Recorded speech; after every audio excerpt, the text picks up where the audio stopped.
ఏపీలో ప్రభుత్వ మెడికల్ కాలేజీల ప్రైవేటీకరణను వ్యతిరేకిస్తూ జై భీమ్రావ్ పార్టీ ఆధ్వర్యంలో విజయవాడలో మహాధర్నా చేపట్టారు. కార్యక్రమంలో ఎస్సీ, ఎస్టీ, బీసీ, మైనారిటీ, అగ్రవర్ణ పేదల ప్రతినిధులు హాజరయ్యారు.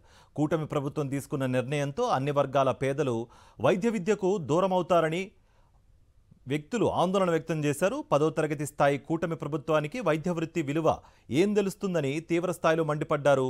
జై భీమ్రావ్ భారత్ పార్టీ వ్యవస్థాపక అధ్యక్షులు జడ శ్రవణ్ కుమార్. మహాధర్నాకు వైఎస్ఆర్సీపీ మద్దతుగా నిలిచింది.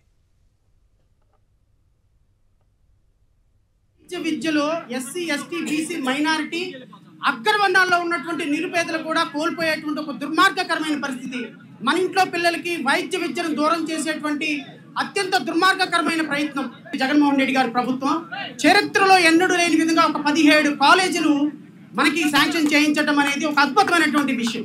విద్యా, వైద్యం ఆ రెండు మానస పుత్రికలే జగన్మోహన్ రెడ్డి గారికి. ఈ దుర్మార్గపు 10th క్లాస్ చదువుకున్నటువంటి ప్రభుత్వం కోట్ల రూపాయలతోటి ఈ మెడికల్ విద్యను దుర్మార్గంగా అమ్మాలనే ప్రయత్నాన్ని చివరి వరకు ఆ జీవో విత్డ్రా చేసుకునేంత వరకు విద్యార్థి సంఘాలు, రాజకీయ పార్టీలు, ఉద్యోగ సంఘాలు, మహిళా సంఘాలు రాష్ట్ర వ్యాప్త పోరాటం చేయాలి.